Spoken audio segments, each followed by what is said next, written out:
Juan el Bautista es una de las figuras más poderosas, profundas y decisivas de toda la Biblia. Su vida marcó el cierre del Antiguo Testamento y abrió la puerta al Nuevo. Su historia no solo relata el nacimiento de un profeta, sino el cumplimiento de un propósito que Dios había preparado desde antes de la fundación del mundo. Todo comenzó en un tiempo de silencio, cuando Israel llevaba 400 años sin oír una voz profética.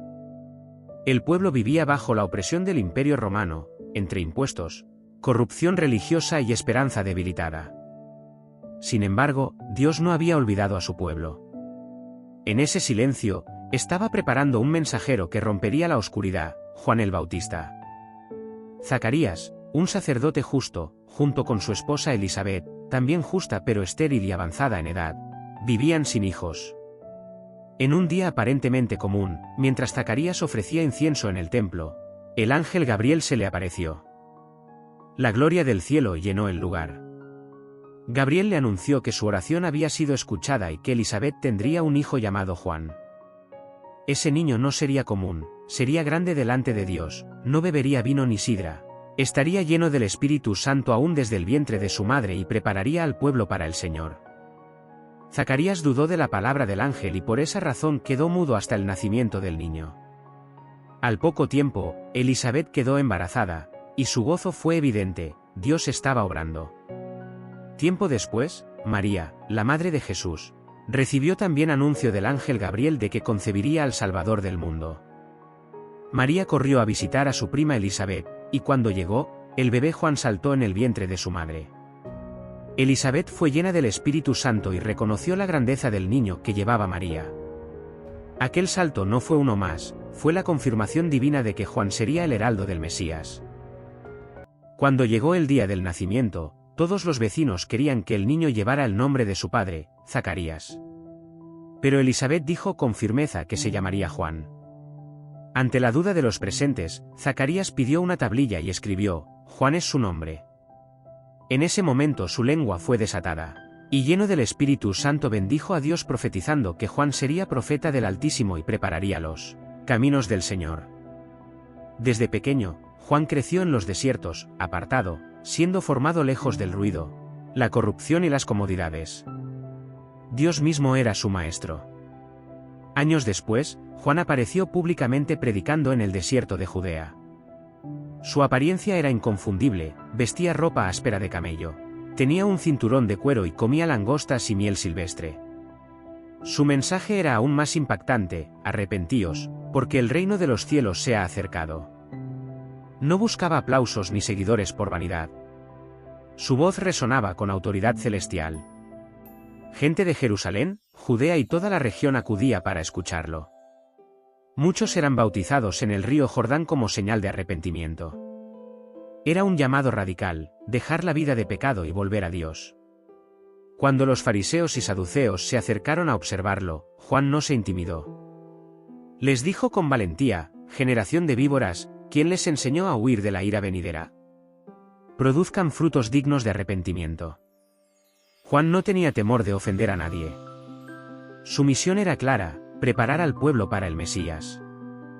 Él sabía que no era el Cristo. Lo dijo claramente, yo no soy digno de desatar la correa de sus sandalias. Yo os bautizo con agua, pero Él os bautizará con Espíritu Santo y fuego. De esta forma, todo su trabajo, todo su ministerio, todo su mensaje señalaba a Jesús. Un día decisivo, Jesús vino hacia el Jordán. Cuando Juan lo vio, supo inmediatamente quién era. Declaró ante todos, he aquí el Cordero de Dios, que quita el pecado del mundo. Jesús le pidió ser bautizado, pero Juan intentó impedirlo, reconociendo su propia indignidad ante él.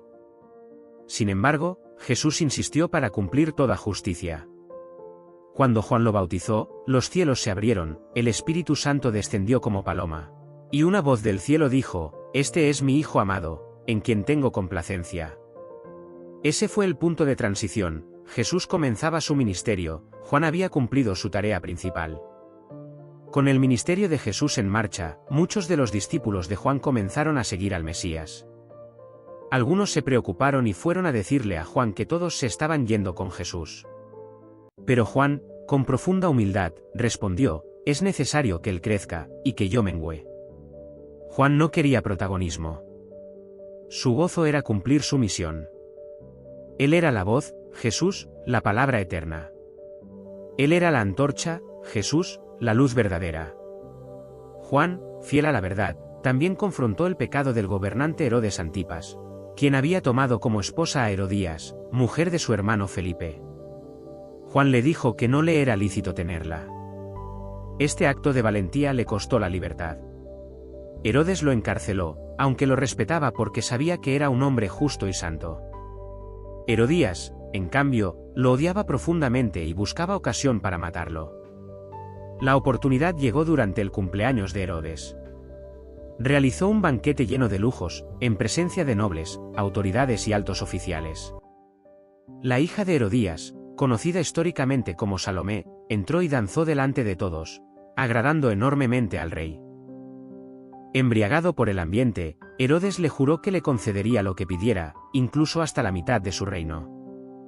La joven, aconsejada por su madre, pidió de inmediato la cabeza de Juan el Bautista en un plato. Herodes quedó profundamente triste, pero por causa de su juramento y para no quedar en vergüenza ante sus invitados, ordenó la ejecución. Juan fue decapitado en la prisión. Su vida fue apagada por gobernantes corruptos, pero su mensaje jamás pudo ser silenciado. Su cabeza fue entregada en un plato a la joven, y ésta se la llevó a su madre. Así terminó la vida terrenal del profeta que preparó el camino del Señor. Sus discípulos recogieron su cuerpo y lo sepultaron. Luego llevaron la noticia a Jesús. Al enterarse, Jesús se retiró a un lugar desierto para estar a solas. Juan no era solo un profeta, era su pariente, su aliado y el hombre que había preparado su camino. A pesar de su muerte trágica, el legado de Juan permanece inmenso. Jesús dijo que entre los nacidos de mujer, nadie había sido mayor que Juan el Bautista. Su grandeza no radicó en milagros, riqueza, poder o fama. Su grandeza estuvo en su obediencia absoluta, en su integridad y en su disposición a cumplir el llamado de Dios sin temor y sin reservas. Él vivió como un siervo fiel y murió como un mártir de la verdad. La historia de Juan el Bautista nos enseña que el propósito divino es más grande que cualquier comodidad personal. Nos recuerda que la verdad siempre tiene un precio, pero ese precio vale la pena. Su vida nos desafía a vivir con valentía, con humildad y con fidelidad hasta el final. Juan no buscó reconocimiento humano, buscó preparar el camino para Cristo. Su mensaje aún resuena hoy: arrepentíos, porque el reino de los cielos se ha acercado. Su historia no es solo un relato antiguo, es una invitación para cada generación a volver a Dios y vivir con propósito eterno. Si sientes que tu vida tiene un propósito, escribe amén en los comentarios, suscríbete al canal, comparte y sígueme en mis redes sociales, para seguir conociendo más de la palabra de Dios. Dios te bendiga.